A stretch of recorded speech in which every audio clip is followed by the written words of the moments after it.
कल हमने क्या देखा था, इलेक्ट्रोमैग्नेटिक वेव्स कैसे जनरेट होती है। इसके सबसे पहले लेक्चर में हमने ये देखा था कि इलेक्ट्रोमैग्नेटिक वेव्स एक्चुअली होती क्या है। वेव्स है तो कोई प्रोपोगेशन होगा और वो प्रोपोगेशन नॉर्मल वेव्स में प्रोपोगेशन पार्टिकल्स का होता है, लेकिन इलेक्ट्रोमैग्नेटिक वेव्स में प्रोपोगेशन किसका हो रहा था, सॉरी ऑसिलेशन किसके हो रहे थे, electrical field and magnetic field का।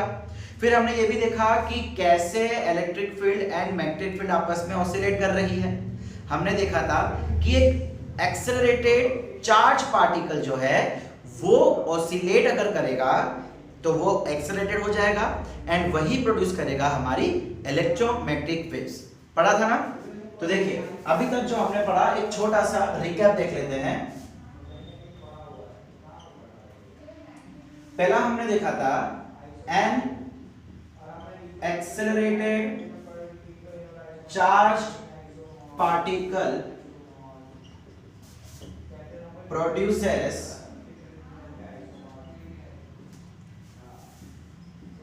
इलेक्ट्रोमैग्नेटिक, आप कह सकते हैं time varying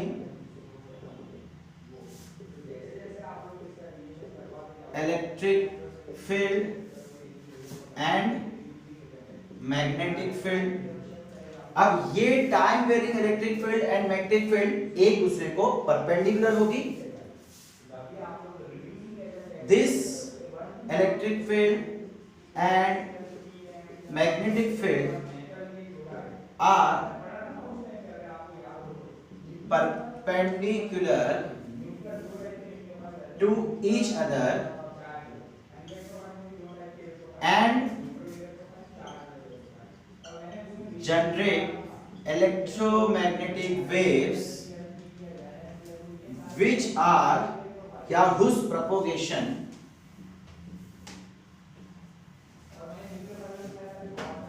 whose propagation is perpendicular to the oscillations of electric field and magnetic field।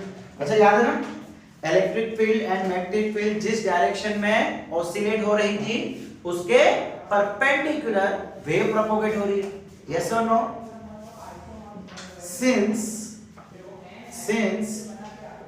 wave is propagating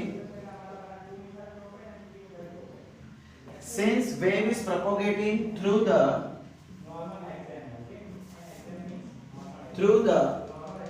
oscillations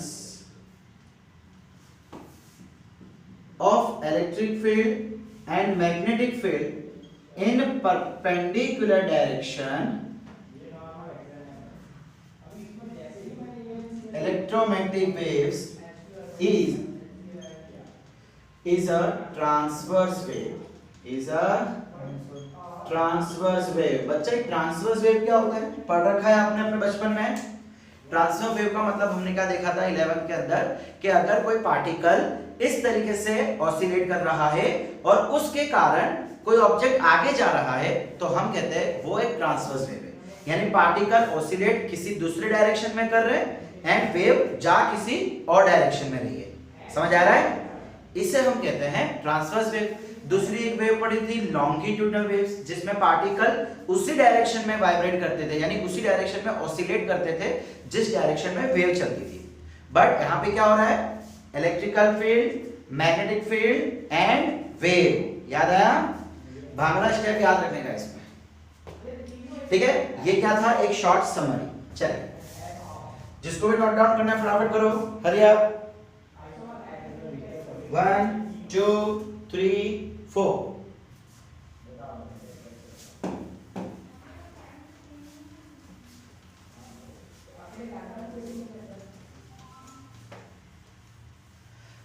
अच्छा, अब जो कल हमने एक सुंदर सी डिजाइन देखी थी, अगर उसकी बात थोड़ी की जाए, हमने क्या देखा था, ये एक इलेक्ट्रिक फील्ड है एंड यहां पे क्या है, एक मैग्नेटिक फील्ड।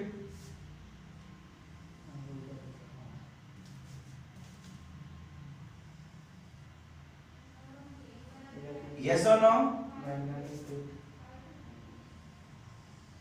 कुछ ऐसा ही हमने देखा था। ये इलेक्ट्रिक फील्ड एंड ये magnetic field, again electric field, again magnetic field, and इसी तरीके से गाड़ी चलती जाती थी। अब इसमें क्या है, देखो ये इलेक्ट्रिक फील्ड इधर, मैग्नेटिक फील्ड इधर। अगर मैं डायरेक्शन की बात करूं, चलिए हम इसको बोल देते हैं, ये जो डायरेक्शन है इसको हम z डायरेक्शन बोल देते हैं, और E जो है उसको हम y डायरेक्शन बोल देते हैं, और ये x ले लेते हैं। देखो ये z एक्चुअली यूं है, z y x, तो ये x डायरेक्शन में वेव प्रोपोगेट कर रही है। मतलब हम यहाँ पे क्या बोल देंगे, electrical field is perpendicular to propagation. ये इलेक्ट्रिकल फील्ड, ये propagation. Similarly, magnetic field is also perpendicular to propagation. Okay, यहां तक की कहानी क्लियर है।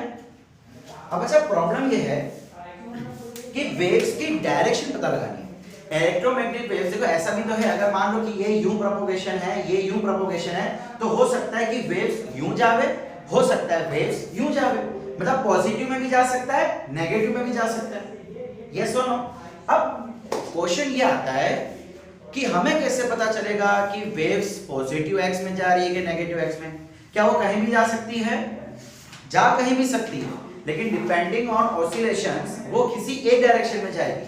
अगेन बच्चा लोग, एक्स एक जनरल वर्ड हम यूज कर रहे हैं, बाकी इलेक्ट्रिकल फील्ड भी कोई भी डायरेक्शन में हो सकती है, प्रोपोगेशन भी कोई भी डायरेक्शन में हो सकता है। ऐसा भी हो सकता है कि प्रोपोगेशन y में हो जावे, इलेक्ट्रिकल फील्ड x में चले जावे, एंड मैग्नेटिक फील्ड z में चले जावे।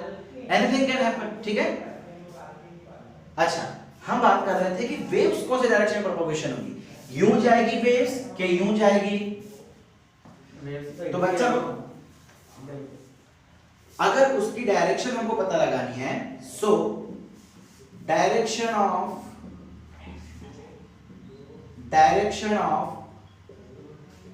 propagation of waves, बच्चा लोग ये दिया जाता है E क्रॉस B से। याद रखना E क्रॉस B, यानी कि आपको क्या करना है, E क्रॉस B की तरफ डायरेक्शन लेके जाना है। E क्रॉस B मतलब जरा ध्यान से देखो, ये हमारी E कहां पे है, हमने E को लिया है y की डायरेक्शन में, एंड मैग्नेटिक वेव्स को कहां ले लिया है हमने, z की डायरेक्शन। चलो ये y, ये z। अब हो सकता है ये x ऐसे हो या ऐसे हो, क्लियर। हमें क्या करना है, E क्रॉस B जाना है। ये E cross B, E cross B मतलब ये चला जाएगा अंदर। नहीं समझ आया? चलो यहां पे देखो, देखो अगर ये y के डायरेक्शन में, हमने E को कहां लिया है, y के डायरेक्शन में, मतलब क्या मैं इसको j के बोल सकता हूं? ओके। B को हमने कहां ले लिया है, प्लस z में ले लिया है, तो क्या मैं इसको k के बोल सकता हूं? तो कुछ नहीं करना है, सिंपली j क्रॉस k कर दो। बच्चा याद है 11 में कुछ आपने ऐसा सीखा था, I J K, कुछ याद है? हमको क्या करना है, j क्रॉस k, तो हम क्या कर देंगे, आंसर क्या आएगा, positive i cap. Positive i cap मतलब ये पॉजिटिव x डायरेक्शन में निकलेगी, पॉजिटिव x में। अब अगर मान लो कि ये माइनस j होता, तो ये माइनस i हो जाता।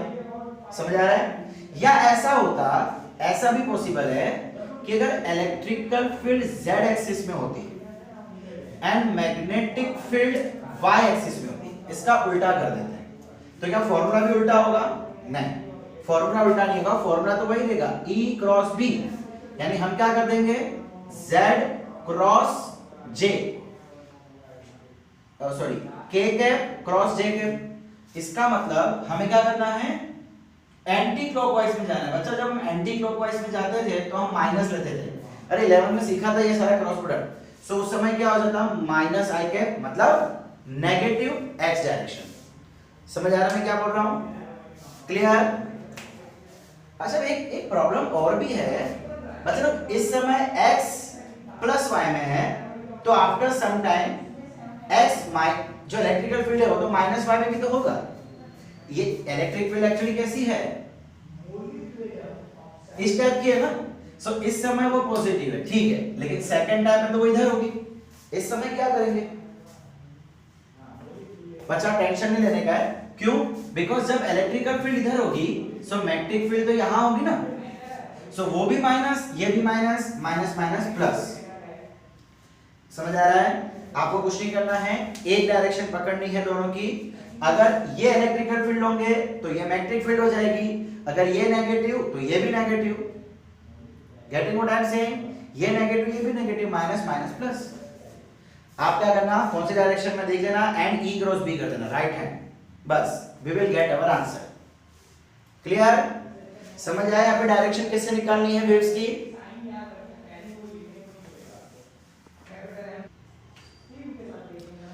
अच्छा बच्चा लोग, अब देखो यहाँ पे इलेक्ट्रोमैग्नेटिक वेव्स मतलब electrical field and magnetic field दोनों ऑसिलेट हो रहे हैं। हमने 11th में कुछ देखा था कि अगर कोई ट्रैवलिंग वेव है, जैसे कि साउंड वेव हो गया, लाइट वेव्स हो गया, तो इसमें पार्टिकल्स ऑसिलेट करते हैं। तो हमने कुछ कहानियां देखी थी। क्या देखा था जरा देख ले। General information about travelling waves. देखो बच्चा लोग, एक्चुअली है ना, वेव कभी ट्रैवल नहीं करती है, हमें ऐसा लगता है कि वो ट्रैवल कर रही है। होता क्या है कि उसके पार्टिकल्स जो है ना अपनी डिस्प्लेसमेंट चेंज करते रहते बार बार। आपको अगर सिंपल इसका एग्जांपल देखना है ना, तो एक डोरी लो, उस डोरी को लंबा बिछाओ एंड उसको झटका दो। क्या डोरी आगे चलती है? नहीं, डोरी उधर की उधर ही टिकी है। बट हमें क्या लगता है कि कोई तो चीज है जो आगे बढ़ रहा है। एक्चुअली क्या हो रहा है कि उसके हर एक पार्टिकल डिस्प्लेसमेंट कर रहा है अलग अलग समय पे। क्या कर रहा है? डिस्प्लेसमेंट कर रहा है अलग अलग समय पे। तो हमें क्या लगता है कि भाई ये कोई वेव्स आगे जा रही है। सो एक्चुअली वेव्स ट्रैवल नहीं करती है, बट यस डिस्प्लेसमेंट के कारण जो सिनेरियो पैदा हो रहा है उसको हम कहते हैं ट्रैवलिंग वेव्स। यस, वो अपनी ही जगह पे पार्टिकल ऑसिलेट करता है, सिंपल। तो ऐसी ही एक वेव हम लोग ले लेते हैं। अब बच्चा लोग, इसके लिए कुछ स्टोरीज हमने देखी थी। क्या स्टोरीज? पहला तो वेवलेंथ। देखो हम सब पढ़ चुके हैं, हम खाली उसको नाम के साथ देखना चाह रहे क्या होता है, उसकी फॉर्मूला क्या होती है, दैट्स इट। वेवलेंथ, वेवलेंथ क्या होता है? आपने पढ़ रखा होगा, the distance between two consecutive trough या क्रेस्ट। पढ़ा है ऐसा कुछ? Distance between two consecutive crest या ट्रफ, या ऐसा भी कहा जाता है the distance of one cycle. यहां से यहां तक कितना हुआ? वन साइकिल हुआ। The distance of one cycle is called wavelength. या ऐसा भी डेफिनेशन होती है, the distance between two consecutive trough. दो वेव्स के टॉप पोर्शन में कितना डिस्टेंस है, उसे क्या कहते हैं? वेवलेंथ। फॉर्मूला क्या, सिंबल क्या होता है? लैम्डा। अब इसके बाद एक चीज है wave length, sorry wave number. बच्चे लोग, आई डोंट नो आपने पढ़ा है कि नहीं पढ़ा, बट वेव नंबर का मतलब होता है 1 सेंटीमीटर में कितनी waves. What I said? 1 centimetre में कितनी वेव्स है? Number of waves in 1 centimetre, उसको कहा जाता है वेव नंबर। इसको डिनोट किया जाता है k से, और इसकी फॉर्मूला होती है 2 पाई बाय लैम्डा। या आप ऐसा भी कह सकते हैं 1 सेंटीमीटर में कितना रेडियन चला, नंबर ऑफ वेव्स, या तो फिर रेडियन या डिग्री, कितना एंगल चेंज हुआ 1 सेंटीमीटर में। सो 2 पाई बाय लैम्डा। फिर उसके बाद wavelength, wave number, time period denote करते हैं कैपिटल टी से। फॉर्मूला क्या होती है?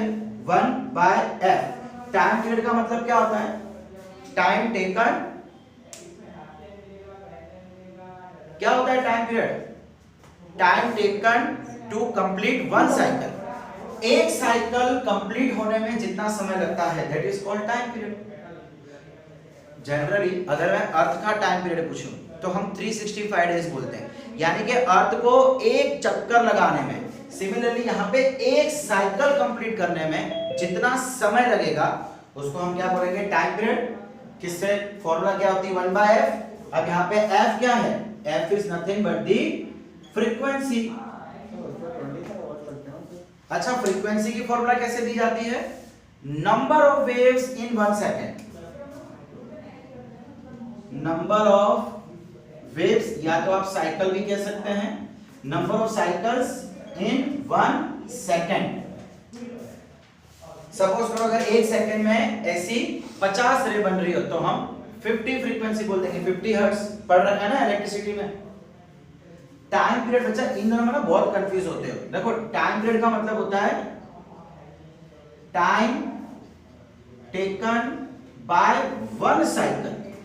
एक साइकिल जितना समय ले रही है वो है टाइम पीरियड। और फ्रीक्वेंसी मतलब 1 सेकंड में जितना टाइम लगा, 1 सेकंड में जितना टाइम लगा, तो इसको कैसे फॉर्मूला दी जाती है, 1/t। t is equal to 1/f, f is equal to 1/t। Simple, clear. अच्छा, लास्ट चीज एंगुलर फ्रीक्वेंसी। क्या चीज, एंगुलर फ्रीक्वेंसी। एंगुलर फ्रीक्वेंसी को डिनोट किया जाता है ओमेगा से, और उसकी फॉर्मूला हम सबको पता ही है 2πf या तो फिर 2π/t। क्लियर, समझ आया। चलो, मतलब ये जनरल चीजें थी, जब कोई वेव्स ट्रैवल करती है तो ये चीजें उसके अंदर आती है। अभी हम एक्चुअली देखने जा रहे हैं formula of electrical field and magnetic field. उसमें ये टर्म्स यूज होंगे, इसीलिए इस टर्म्स की इंफॉर्मेशन हमारे पास होनी चाहिए।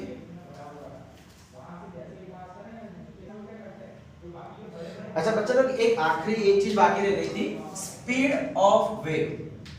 अगर मुझे स्पीड ऑफ वेव निकालनी है तो उसकी फॉर्मूला होती है ओमेगा बाय के। ओमेगा एंगुलर फ्रीक्वेंसी बाय के, नंबर ऑफ वेव्स। ठीक है, तो अगर मैं इसकी फॉर्मूला रखूं, मतलब ओमेगा के बदले हम रख लेते हैं 2πf और k के बदले रख लेते हैं 2π/λ। 2π कट, ये लैम्बडा इधर, f लैम्बडा। बच्चा लोग, आई थिंक आप लोगों ने ये फॉर्मूला पढ़ रखी है, वेलोसिटी या speed is equal to f lambda. पढ़ रखा है फॉर्मूला। अच्छा, तो ये फॉर्मूला कहां से आई, यहां से ही आई। डेरिवेशन आपने देखा होगा ना, देखा, याद रखना ये फॉर्मूला भी स्पीड ऑफ एंड ये भी। अच्छा, अगर मैं f को t में लिख दूं तो क्या मैं ऐसा लिख सकता हूं, v is equal to λ/t।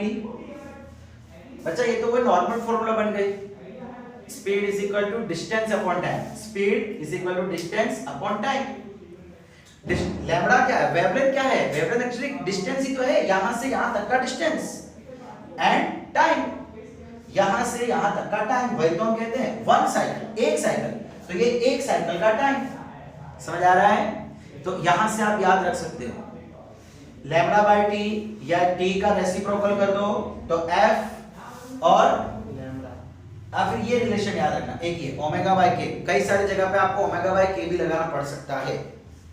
Clear, चलिए।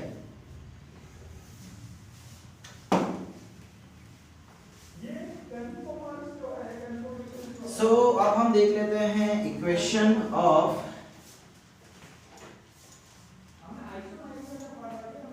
Electric field and magnetic field.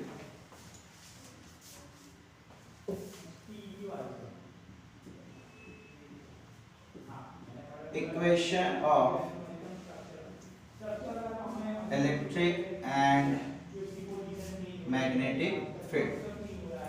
अब बच्चों, हम जो इलेक्ट्रोमैग्नेटिक वेव्स पढ़ रहे हैं उसमें हम देख रहे हैं कि जो वेव्स है वो सेम इसी तरीके से ट्रैवल कर रही है। ओके, अब जैसे कि मैंने आपसे कहा कि वेव एक्चुअली ट्रैवल नहीं करती है, हमें ऐसा लगता है कि वो ट्रैवल कर रही है क्योंकि उसके पार्टिकल अपने मीन पोजीशन से ऑसिलेट कर रहे हैं। यानी कि अगर मैं ये पार्टिकल की बात करूं तो देखो, ये डिस्प्लेसमेंट है ना, ये सारा डिस्प्लेसमेंट क्या है, अलग अलग है। एम आई राइट और नॉट। और मैक्सिमम डिस्प्लेसमेंट जो होता है, मैक्सिमम डिस्प्लेसमेंट, उसको हम क्या कहते हैं, amplitude denoted by A. Yes और नो।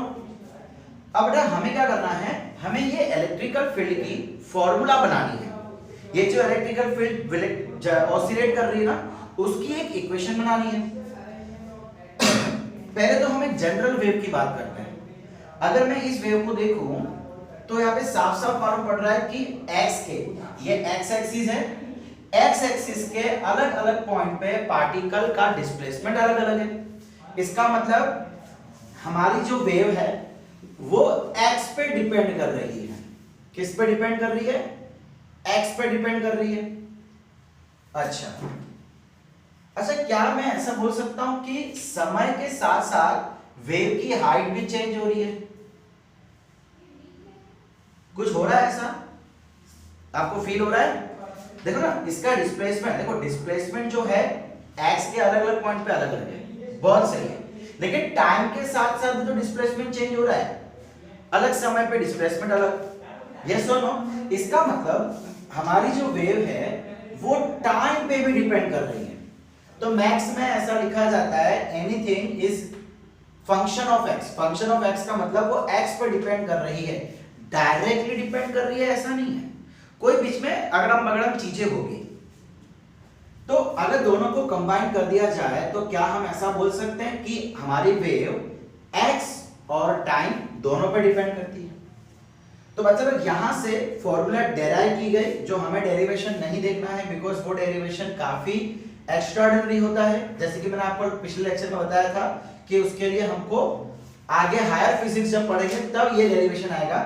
सो ऐसा देखा गया कि ये जो फॉर्मूला है वेव की, ये है a sin into K X plus minus omega T, या तो ऐसा भी हो सकता है y is equal to a sin omega T plus minus K X. कोई भी चीज पॉजिटिव, कोई भी चीज नेगेटिव हो सकती है। अब बच्चों ये पॉजिटिव नेगेटिव है ना, ये प्लस माइनस जो है ना, इसका अपने आप में कोई सिग्निफिकेंस है क्या? ध्यान से देखो, ओमेगा टी सॉरी, अगर ये साइन प्लस है इसका मतलब wave is propagating in negative x. उल्टा रिलेशन है, अगर यहां पे प्लस है तो उसका मतलब वेव नेगेटिव एक्स में जा रही है, नेगेटिव एक्स। और अगर ये माइनस है तो इसका मतलब wave is propagating in positive x. उल्टा रिलेशन, समझ आ रहा है? अब देखो बच्चों, ये ओमेगा टी, ये के एक्स कहां से आया? ये डिस्प्लेसमेंट के लिए आया, ये टाइम के लिए आया। जैसे कि मैंने पहले कहा कि इसका डेरिवेशन हमें नहीं देखना है, आपको डायरेक्टली ये फॉर्मूला याद रखना है। ये किसकी फॉर्मूला है? कोई भी वेव जो कि प्रोपोगेट कर रही है।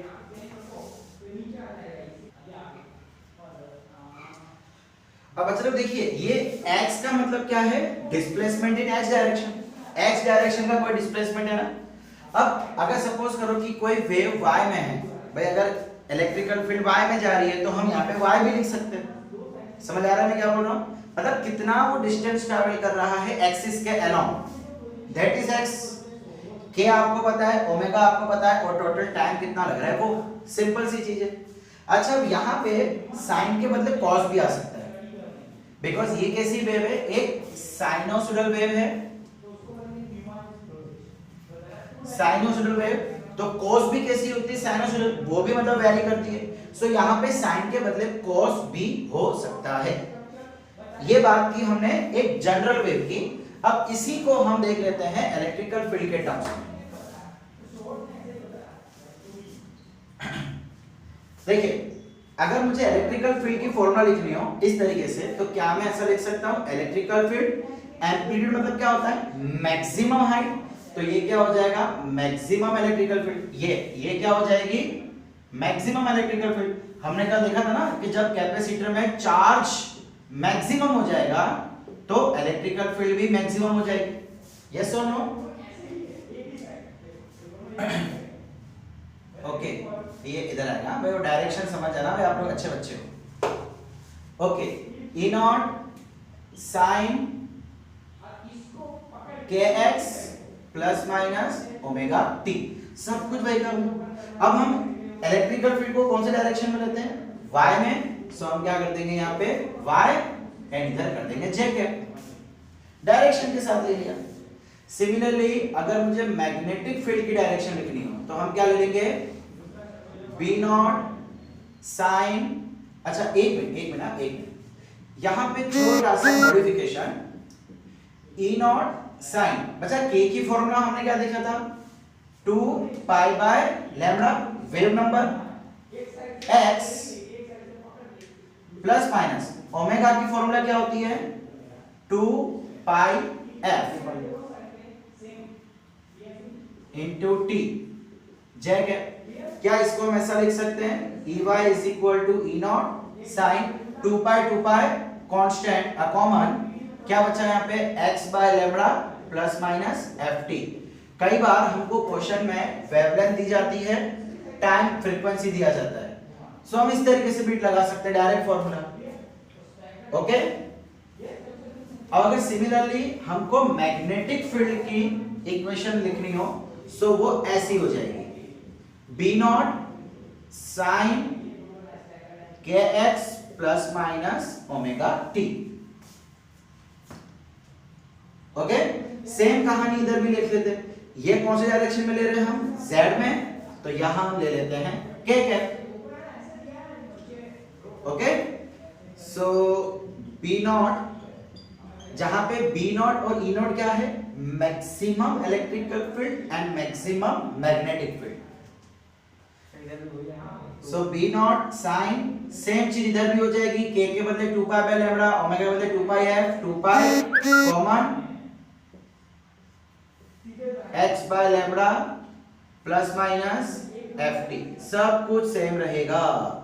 अब हमने एक और चीज देखी थी कि magnetic field and electrical field are in same phase.